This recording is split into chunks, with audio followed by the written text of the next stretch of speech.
अधिकतर जो पेरेंट्स है ना, उनका विचार होता है कि मेरा बच्चा जो है मेरे बिना ही पढ़ाई पूरी कर ले, मुझे कुछ ना करना पड़े, मेरा बच्चा जो है एक अच्छी पढ़ाई करे, अच्छा जो है उज्जवल भविष्य बना ले, लेकिन मेरा योगदान ना रहे। जैसे कि मैं उसकी फ़ीस भर दूं, मैं अच्छे स्कूल में उसे एडमिट करा दूं, ट्यूशन लगा दूं और तमाम उसको सुख सुविधाएं दे दूं, लेकिन जब बात आती है खुद के श्रम की, खुद के परिश्रम की, तो वहाँ से पेरेंट्स जो है वहाँ से गायब होने की सोचते हैं।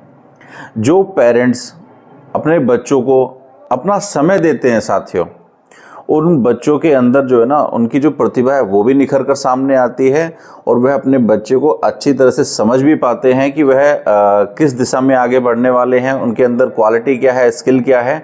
इन सब चीज़ों को तमाम जो है समय समय पर जांच परख कर लेते हैं कि कब उनका बच्चा सही चल रहा है, कब उनका बच्चा जो है कहीं ना कहीं दिशाहीन हो रहा है। तो उस समय पर वो उनके साथ बैठकर क्या करते हैं, उसको डायरेक्शन दे देते हैं। लेकिन जो पेरेंट्स अपने बच्चों को ट्यूशन दे रहे हैं, जो बच्चे अच्छा स्कूल दे रहे हैं, लेकिन क्या करते हैं, खुद समय नहीं देते, तो उन सभी बच्चों को जो है ये परेशानी आती है कि जब उनको सही मार्गदर्शन की ज़रूरत होती है, सही पेरेंटिंग की ज़रूरत होती है, तो उस समय जो है पेरेंट्स जो हैं उनसे काफ़ी दूर रहते हैं साथियों। तो इसलिए ऐसे बच्चों का जो है नुकसान होना बिल्कुल अधिकतर तय रहता है साथियों। हमेशा जो है ना बड़े जो होते हैं, मतलब कि जो माँ बाप होते हैं, वह सोचते हैं कि भाई ये बच्चा जो है वह हमारे अनुसार जो है चले, हमारे अनुसार जो हम चाहते हैं कि सीखे वह सीखे।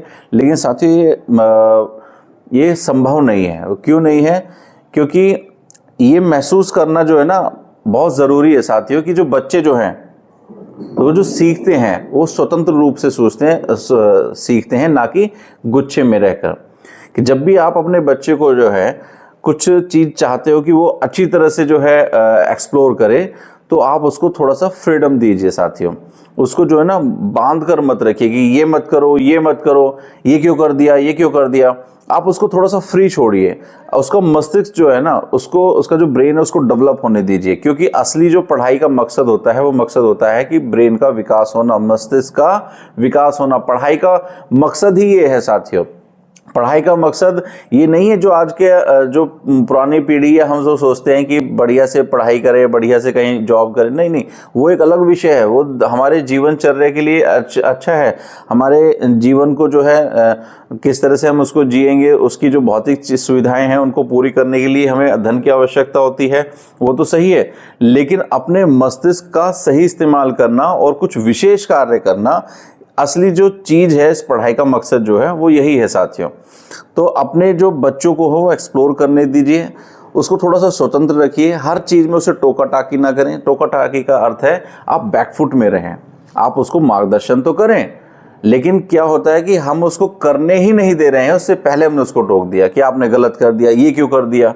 तो इस तरह से क्या होता है ना, बच्चा अपने कार्य करने की क्षमता को ही डेवलप नहीं कर पाता, अपने ब्रेन को ही डेवलप नहीं कर पाता। तो ऐसे बच्चों का जहाँ अच्छी इस तरह की पेरेंटिंग नहीं होती, तो उसका भविष्य में उसका जो है नुकसान होता है साथियों। बच्चे जो सीखें वो अपनी रुचि से सीखें, अपनी जिज्ञासा से सीखें, और वो कब तय होगी, जब आप उसको थोड़ा स्वतंत्र रहेंगे, स्वतंत्र रखेंगे। क्योंकि जो सत्ता में बैठे हैं, सत्ता में कौन बैठे हैं? माता पिता। माता पिता अगर चाहेंगे कि भाई जैसा मैं चाहूँ, जैसा मैं विचार करूँ वैसा ही चले, तो कहीं ना कहीं बच्चे का जो है, जो उसकी एक्चुअल अपनी जो स्ट्रेंथ है वो निकल कर बाहर नहीं आती है। इस तरह से बच्चों का नुकसान होता है, उनका भविष्य का भी नुकसान होता है। उनको खुद तय करने दीजिए, और आप जब उनको स्वतंत्र छोड़ेंगे तो आपको बहुत सारी जानकारियां भी होंगी कि मेरा बच्चा किस स्किल में ज़्यादा बेहतर है। आप उसके अनुसार उसका प्रारूप भी तय कर सकते हो। हमारी बहुत सारे पेरेंट्स से बात होती रहती है साथियों, तो हमने एक बहुत अच्छी चीज़ें सीखी। जो माँ बाप जो हैं अपने बच्चे को टाइम टेबल के अनुसार पढ़ाई कराते हैं, तो उनका बच्चा खेलता भी है, टीवी भी देखता है, पढ़ाई भी अच्छे से करता है, तमाम ये सारी चीज़ें कर लेता है। लेकिन जो पेरेंट्स जो है टाइम टेबल के अकॉर्डिंग अपने बच्चे को लेकर नहीं चलते, ना तो उनका काम पूरा होता है, ना वो खेल पाते ढंग से, और उनमें आपस में भी अनबन रहती है ऐसे पेरेंट्स में और ऐसे बच्चों के अंदर। बच्चे को लगता है कि पेरेंट्स मुझे जो खेलने का मौका नहीं दे रहे, टीवी देखने का मौका नहीं दे रहे, मोबाइल देखने का मौका नहीं दे रहे, और माँ बाप को लगता है कि बच्चे ठीक से पढ़ाई नहीं कर रहे हैं साथियों। तो आप अगर चाहते हैं कि आपका बच्चा हर कुछ अच्छे ढंग से करे, तो उसमें 2-3 चीज़ें आप अपने जो है उसको ऐड कर सकते हैं। पहला क्या कि अपने बच्चे के अनुसार ही एक टाइम टेबल सेट कीजिए।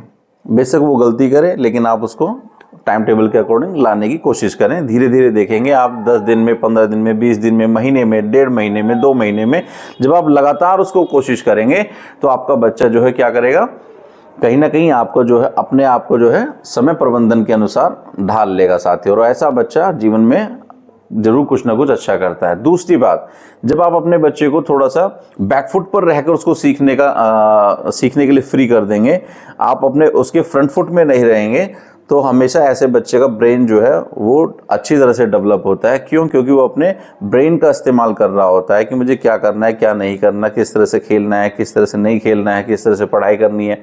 अगर कहीं लगता है आपको कि यहाँ मेरे मार्गदर्शन की ज़रूरत है, तो आप जो है उसका मार्गदर्शन करें, अन्यथा उसको जो थोड़ा सा फ्री छोड़ें और फ्री छोड़कर उस पर ऑब्जर्व करें साथियों।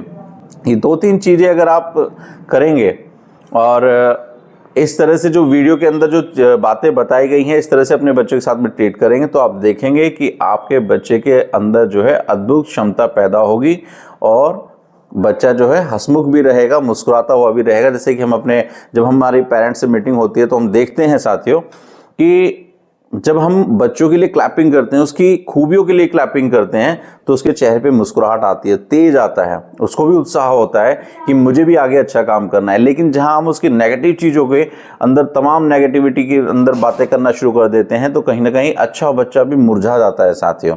और मुरझाया हुआ बच्चा कुछ ज़्यादा अच्छा जीवन में नहीं कर सकता साथियों।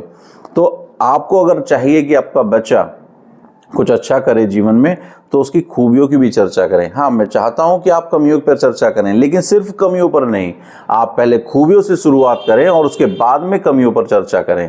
तो अगर आप इस तरह से करेंगे तो आप देखेंगे कि आपके बच्चे के अंदर बहुत सारे अच्छे अच्छे बदलाव आएंगे और जैसा आप चाहते हैं आपका बच्चा वैसा ही बनेगा। अगर आपको हमारी ये वीडियो अच्छी लगी तो इसको लाइक और शेयर अवश्य करें साथियों। अगली वीडियो आप किस चीज़ पर चाहते हैं वह हमें कमेंट बॉक्स में लिखें। अधिक से अधिक शेयर करें, जिससे कि अधिक से अधिक बच्चों का और पेरेंट्स का जो है बेनिफिट हो सके साथियों। बार बार हमारे सभी वीडियो को जो है अधिक प्रेम देने के लिए आप सभी का हृदय की गहराइयों से बहुत बहुत धन्यवाद साथियों।